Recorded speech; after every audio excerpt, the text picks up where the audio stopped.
We have to chat about this cover. First off, did you see that the original art for ASM 601 has gone to auction on Heritage? And I'm curious like what your thoughts are, why your audience and your fans love this cover so much. I've sort of have this bond with the character of Mary Jane. A while back, I was like, I want to be known for drawing Mary Jane and Black Cat, and I found every opportunity to take those assignments. This was in those early days, and I think this is probably the epitome of like that purposeful direction I was trying to go. And this wasn't originally a cover. This was done as a print for New York Comic Con one year. You could request to do a print if you were doing a show. And I, of course, said, well, I don't want to just do a print of existing covers. This is an opportunity for me. This is pre-exclusives. This was my opportunity to draw something I just wanted to draw. The whole storytelling of it, I just figured like, well, unless that happens in an issue, when's that ever going to come up? So I'm going to depict it in this one-off image where I tell this story of like MJ melancholy in the apartment, the idea of Spidey going off and she's left home alone. And that image, just for some reason, I had it in my head. I was like, this feels like something I want to draw. But I drew it for myself and then made a print of it. New York Comic Con blew out of the prints, didn't have nearly enough of them. I think it was like about 6 months later that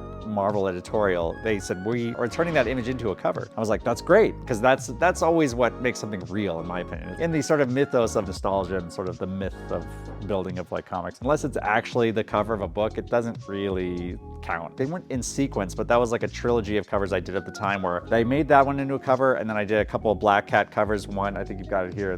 This was the second in that trilogy, and the third being the one with Black Cat and Spider-Man's top. This trio of covers is probably the ones that are brought up to me more than any other group of covers I've ever done. And of course, at the time, you don't know that. You're just doing covers and then you go back to whatever you're doing next and stuff like that. But yeah, this cover's really endured. I mean, it almost become more and more famous probably as the years have gone on. And yeah, to see it up for auction, it'll be fun to watch to see how it goes. It was also an interesting thing too. If you look at the auction, this is a very brief period where I wasn't inking myself yet, which I've done for like the last 10 years. And I wasn't working with an inker. So we were doing something called digital inks at that time. I would do pencils and then they would just go straight to color. I almost never color my own work, but I needed this print to be done, and I pulled an all-nighter and colored this cover myself too. So those are my colors on the cover, which is so even funnier that it actually connected with people so well, because I can look at it and think of 100 things I would do differently. I've since played around with coloring and Photoshop way more since then and learned so much more about color theory, but this was me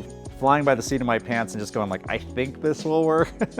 A girl I was dating at the time actually would sit like this and do these kinds of poses. So to me, it was completely normal to like have these like sort of strange ballerina type poses. Did this apartment exist? Did this couch exist at all? This couch did exist. I did have this couch. That was my remote control at the time. I did not read these magazines. That's made up. I think I had those throw pillows and this throw blanket in those colors.